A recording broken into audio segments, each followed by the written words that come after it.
அனைவருக்கும் வணக்கம். அனைவருக்கும் இனிய காலை வணக்கங்கள்.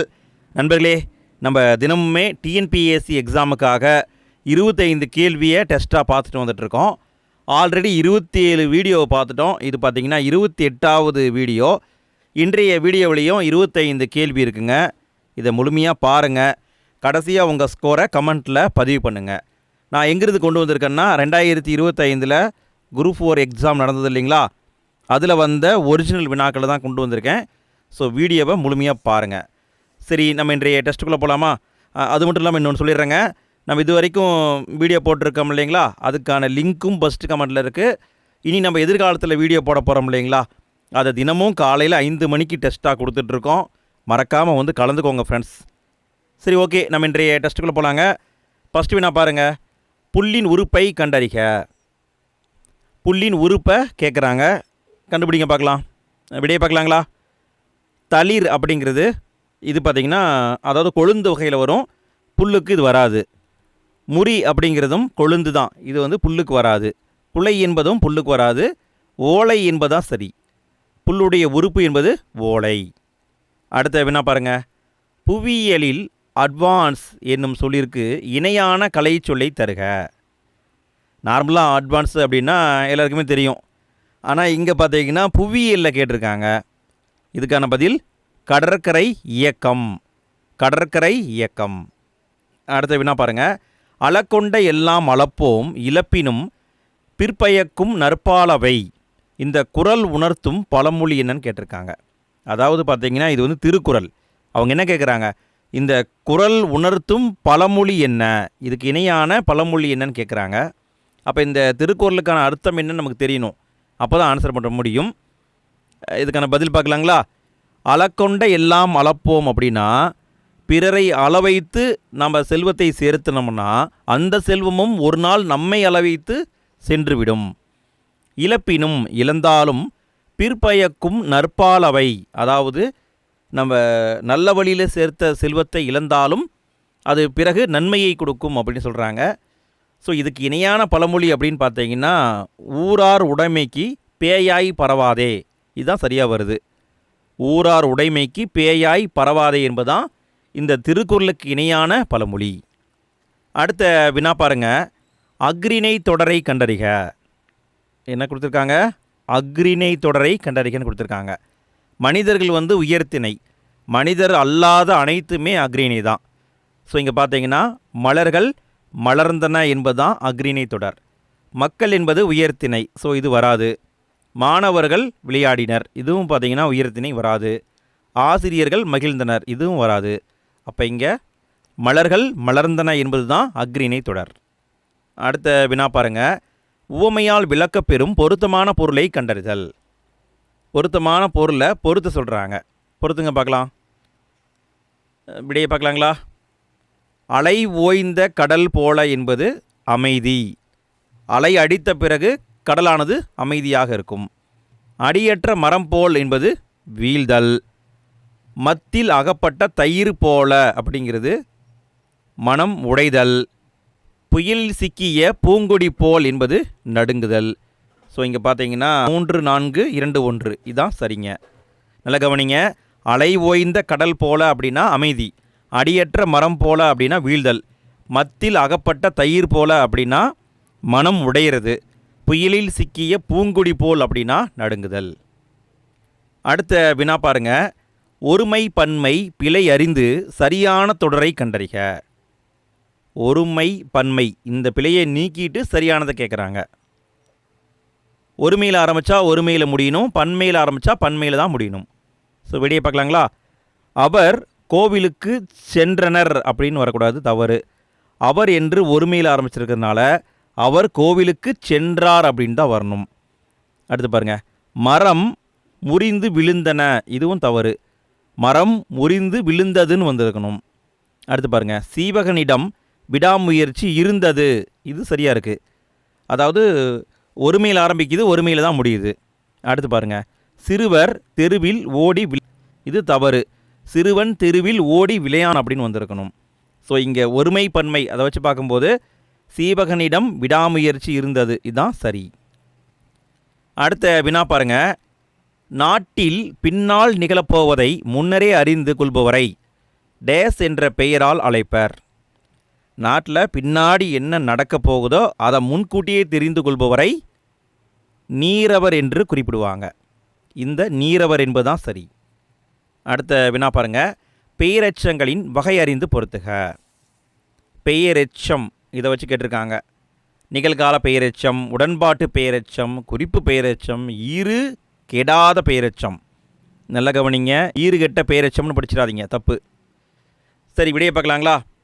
நிகழ்கால பெயரெச்சம் அப்படின்னா கரண்ட்டில் நடந்துக்கிட்டு இருக்கிற விஷயத்தை பற்றி சொல்கிறது. அப்போ ஓடுகிற குதிரை என்பதான் சரி. உடன்பாட்டு பெயரெச்சம் அப்படின்னா உடன்பட்டு சொல்கிறது, அறிந்த பையன். ஸோ இது கரெக்டு. குறிப்பு பெயரெச்சம் அப்படின்னா குறிப்பால் உணர்த்துவது. ஸோ இங்கே பார்த்தீங்கன்னா இல்லாத பொருள் அப்படின்னு தான் வரணும். சரிங்களா? நல்ல கவனிங்க, இல்லாத பொருள் என்பது தான் குறிப்பு பெயரெச்சம். ஈறு கெடாத பெயரெச்சம்னு சொல்லியிருக்காங்க இல்லையா, அறியாத குழந்தை என்பது தான் சரி. ஈறு கெடாத பெயரெச்சம். அப்போ பார்த்தீங்கன்னா 3, 2, 1, 4 இதுதான் சரி. ஆனால் இங்கே டிஎன்பிஎஸ்சியை 3, 2, 4, 1ன்னு கொடுத்துருக்காங்க. நம்ம நெட்லேயும் நிறைய போட்டு பார்த்துட்டோம். நெட்டில் வரக்கூடிய இதெல்லாம் பார்த்தீங்கன்னா இதுதான் வருது. 3, 2, 1, 4 என்பதுதான் சரி. ஆனால் டிஎன்பிஎஸ்சியுடைய அஃபீஷியல் ஆன்சர் கீழே இதுதான் இருக்குது, வேறு ஆப்ஷனே கிடையாது. ஸோ பார்த்துக்கோங்க. அடுத்த வினா பாருங்கள். கீழ்காண்பனவற்றுள் இடைச்சொல் தொடரை கண்டறிக. எது இடைச்சொல் தொடர்ன்னு கேட்குறாங்க. எது இடைச்சொல் தொடருங்க? கடிமணம், கடி என்பது உரிச்சொல் தொடர். அழைத்தனர் உற்றார், அழைத்தனர் என்பது முற்றெச்சம், அந்த மாதிரி வரும். நிலவோ காய்ந்தது, இது ஓ என்பது அசை சொல்லாக வரும். அம்ம வாளி என்பதுதான் இடைச்சொல். ஸோ இதுதான் ஆன்சர். அம்ம வாளி என்பதுதான் இடைச்சொல். அடுத்த வினா பாருங்க. சரியான கூற்றை கண்டறிதல். கூற்று மெய் எழுத்துக்களைப் போலவே உயிர் எழுத்துக்களிலும் இணை எழுத்துக்கள் உண்டு. காரணம், உயிர் எழுத்துக்களில் குறிலுக்கு நெடிலும் நெடிலுக்கு குறிலும் இணை எழுத்துக்கள் ஆகும். இதுக்கான பதில்னு பார்த்தீங்கன்னா இரண்டுமே சரிதாங்க. கூற்றும் சரி, காரணமும் சரிதான். மெய்யெழுத்துக்கள் மாதிரியே உயிர் எழுத்துக்களிலேயும் இணை எழுத்துக்கள் இருக்குது. குறிலுக்கு நெடிலும் நெடிலுக்கு குறிலும் இணை எழுத்தாக வரும். இரண்டுமே சரிதான். அடுத்த வினா பாருங்க. கோரல், கொள்ளுதல் போன்ற பொருள்களை தரக்கூடிய ஒரு சொல்லை கண்டறிக. ஒரே ஒரு சொல்லை கண்டுபிடிக்கணும். அந்த சொல்லுக்கு இந்த 2 பொருளும் வரும். கோரல், கொள்ளுதல். இதுக்கான பதில் அடுதல். அடுதல் அப்படின்னா கோரல், கொள்ளுதல் என்ற பொருளெல்லாம் இருக்குது. அடுத்த வினா பாருங்க. பொறுத்துக. சொற்களையும் அதுக்கான பொருளையும் கொடுத்துருக்காங்க, பொருத்தணும். வெளியே பார்க்கலாங்களா? மறுப்பு என்றால் யானை தந்தம்.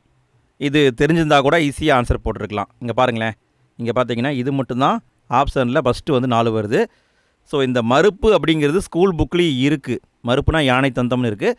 இதை படிச்சிருந்தா கூட ஆன்சர் போட்டிருக்கலாம். சரிங்களா? அடுத்தது பாருங்கள். இந்த விறகு என்றால் தந்திரம். மருகன் என்றால் வழி வந்தோன். சீரடினா சிறிய அடி. ஸோ இதான் ஆன்சர். அடுத்த வினா பாருங்கள். சேர்த்து எழுதுக. பலா கூட்டல் அருமை, இதை சேர்த்து எழுத சொல்லியிருக்காங்க. பலா வறுமை என்பதுதான் சரி. பலா வறுமை என்பது கரெக்டு. அடுத்த வினா பாருங்கள். ஆங்கில சொல்லுக்கு இணையான தமிழ் சொல்லை கண்டறிதல். Visual scanner. விசுவல் ஸ்கேனர் இது ஸ்கூல் புக்லேயே இருக்குதுன்னு நினைக்கிறேங்க. விடையை பார்க்கலாங்களா? விடை கட்புல மேவி என்பது சரி. கட்புல மேவி. விசுவல் ஸ்கேனர்னால் கட்புல மேவி. அடுத்த வினா பாருங்க. குதிர்தல் இணையான வேறு சொல் அறிக. குதிர்தல் என்று பொருள் தரக்கூடிய இணையான வேற ஒரு சொல்லை கண்டுபிடிக்க சொல்லியிருக்காங்க. இதுக்கான பதில் படிதல் என்பது சரி. குதிர்தல் அப்படின்னா படிதல். அடுத்த வினா பாருங்கள். அரைப்புள்ளி அமையும் இடங்களில் சரியானது. அரைப்புள்ளி வரக்கூடிய இடங்களை கொடுத்துருக்காங்க, எது சரின்னு கேட்குறாங்க. கூற்று கபிலர் பாரியை கண்டார், புகழ்ந்து பாடினார், பரிசு பெற்றார். காரணம், கபிலர் என்ற ஓர் எழுவாய் பல பயனிலைகளை கொண்டு முடிந்துள்ளன. அதனால் அரைப்புள்ளி போடுன்னு சொல்லியிருக்காங்க. இதுக்கான பதில்னு பார்த்தீங்கன்னா கூற்று, காரணம் இரண்டுமே சரிதான். நல்லா கவனிங்க. சரி அன்றுன்னு கொடுத்துருக்காங்க. சரி அன்றுன்னா என்னதுங்க? தவறுன்னு அர்த்தம். எப்படி குழப்பற மாதிரி கொடுத்துருக்காங்க பாருங்களேன். இங்கே விடைன்னு பார்த்தா இரண்டுமே சரிதாங்க. அதாவது கபிலர் அப்படிங்கிற ஒரே ஒரு எழுவாய் பல பயனிலைகள், அதாவது பாரியை கண்டார், புகழ்ந்து பாடினார், பரிசு பெற்றார், இப்படி வந்திருக்கு. அதனால் அங்கெல்லாம் வந்து அரைப்புள்ளி போடணும்னு சொல்கிறாங்க. ஸோ இங்கே பார்த்தா இரண்டுமே சரிதான். அடுத்த வினா பாருங்கள். எழுத்து பிழையற்ற சொற்றொடரை தேர்க. எழுத்து பிழை இல்லாத தொடர் எதுன்னு கேட்குறாங்க. எது எழுத்து பிழை இல்லாத தொடர்? எலும்பி இருக்க வேண்டுவன எலும்பி இனிதாக தோன்றும் அழகு. இதில் பார்த்தீங்கன்னா 4வது ஆப்ஷன் தவறு. இந்த இதுவும் வராது. ஏன்னா இதுதான் சரி. எலும்பி இருக்க வேண்டுவன எலும்பி இனிதாக தோன்றும் அழகு, இதுதான் சரியாக இருக்குது. ஸோ இதுதான் ஆன்சர். அடுத்த வினா பாருங்கள். பொருத்தமானதை தேர்வு செய்க. மலை. மலை என்ற பொருள் தரக்கூடிய தொடரை வந்து கண்டுபிடிக்க சொல்லியிருக்காங்க. ஸ்கூல் புக்லேயும் இருக்குங்க. வெறுப்பு அப்படின்னாலும் மலை தான், சிலம்புனாலும் மலை தான், பொறுப்புனாலும் மலை தான். ஸோ இதுதான் ஆன்சர். பொலிவு, எழில், வனப்பு எல்லாம் வந்து பார்த்திங்கன்னா அழகு என்று பொருள் தரக்கூடியது. அருள், பரிவு, கருணை எல்லாம் வந்து பார்த்திங்கன்னா கண்ணோட்டம் அல்லது இரக்கம் அப்படின்னு சொல்லுவாங்க. ஆதவன், பகலவன், ஞாயிறெல்லாம் வந்து சூரியனுக்கு வரும். அடுத்த வினா பாருங்கள். ஆசிரியர் அமுதாவிடம் வந்து கேள்வி கேட்டு பதில் கூறுமாறு செய்தார். இவ்வாக்கியத்தில் சரியான இடத்தில் கால் புள்ளி இடுக. நல்ல கவனிங்க. இவங்க கேட்குறது கார் புள்ளியை கரெக்டாக வைக்க சொல்கிறாங்க. இது ரொம்ப சிம்பிளாக தான் இருக்குது. விடையை பார்க்கலாங்களா? ஆசிரியர் அமுதாவிடம் வந்து கேள்வி கேட்டு பதில் கூறுமாறு செய்தார். இதுதான் சரி. சரி, ஏன் இது சரின்னு பார்த்தீங்கன்னா, அதாவது மற்றதில் பாருங்களேன், எழுவாய்க்கு பின்னாடியே வந்து கார்புள்ளி போட்டிருக்காங்க. இப்படிலாம் போடவே கூடாது. சரிங்களா? ஸோ இங்கே 3மே தவறு. அதனால் முதல் ஆப்ஷன் மட்டும்தான் சரி. அடுத்த வினா பாருங்கள். ஒளி வேறுபாடு அறிந்து சரியான பொருளை தேர்க. இந்த களின்னா என்ன, இந்த களின்னா என்ன? இது பார்த்திங்கன்னா மயங்கொலி சொற்கள் அந்த மாதிரி வருங்க. இப்படியே பார்க்கலாங்களா? இந்த களி என்றால் போர், இந்த களி என்றால் மிகுதி. ஸோ இதுதான் ஆன்சர். களினா போர், களினா மிகுதி, இதுதான் ஆன்சர். அடுத்த வினா பாருங்கள். பொறுத்துக. விலங்குகளையும் அதற்கான இளமை பெயர்களையும் கொடுத்துருக்காங்க. சரியாக பொறுத்துனுங்க. இது பார்த்திங்கன்னா ஸ்கூல் புக்கில் இல்லைங்க. இது வந்து அவுட் சோர்ஸ் தான். இப்படியே பார்க்கலாங்களா? நவ்வி அப்படின்னா மான், மானுடைய குட்டியை மரி அப்படின்னு சொல்லுவாங்க. ஸோ இங்கே பார்த்தீங்கன்னா இங்கே வந்து 1 மட்டும்தான் 4 இருக்குது. இது தெரிஞ்சிருந்தால் கூட ஆன்சர் போட்டுடலாம். சரிங்களா? ஸோ உங்களுக்கு வந்து எக்ஸாமில் ஒரு கொஷினுக்கு ஆன்சர் தெரியலனா ஏதாவது ஒரு ஆப்ஷன் வந்து உங்களுக்கு தெரிஞ்சிருக்கான்னு பாருங்கள். அதை வச்சு ஆன்சர் கண்டுபிடிக்க ட்ரை பண்ணுங்கள். சரிங்களா? அடுத்து பாருங்கள். முதலைனா முதலையுடைய குட்டிக்கு பேர் பார்ப்பு. உடும்பு, உடும்புடைய குட்டிக்கு பேர் ஓந்தி. மீன், கெண்டை, இதனுடைய இளமை பேர் பார்த்திங்கன்னா சினைன்னு சொல்லுவாங்க. ஸோ இங்கே பார்த்தீங்கன்னா 4, 3, 2, 1 இதுதான் சரி. அடுத்த வினா பாருங்கள். சொற்களை ஒழுங்குபடுத்தி சொற்றொடர் அமைத்தல். பாடறிந்து ஒழுகுதல் பண்பு எனப்படுவது. அட பாவிகளா, இது பார்த்தீங்கன்னா திருக்குறளுங்க.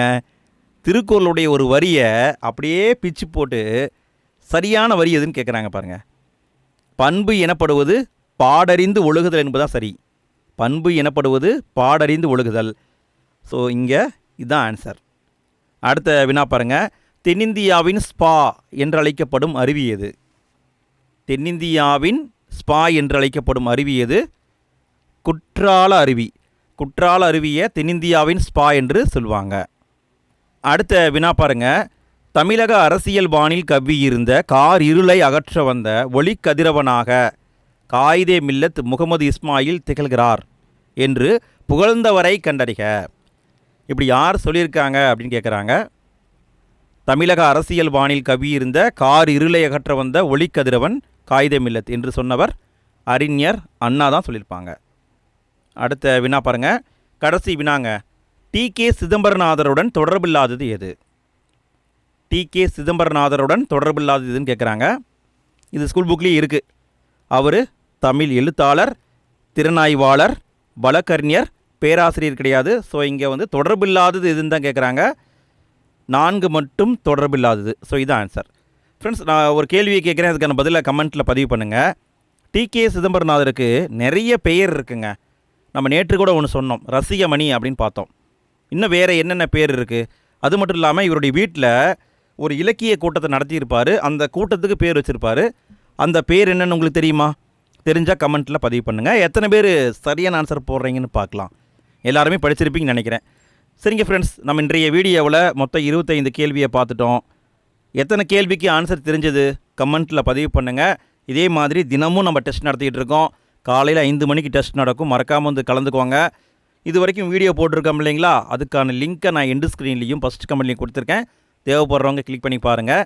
இன்றைய நாள் இனி நாளாக வாழ்த்துக்கள். நாளைய வீடியோவில் மீண்டும் சந்திப்போம். அனைவருக்கும் நன்றி.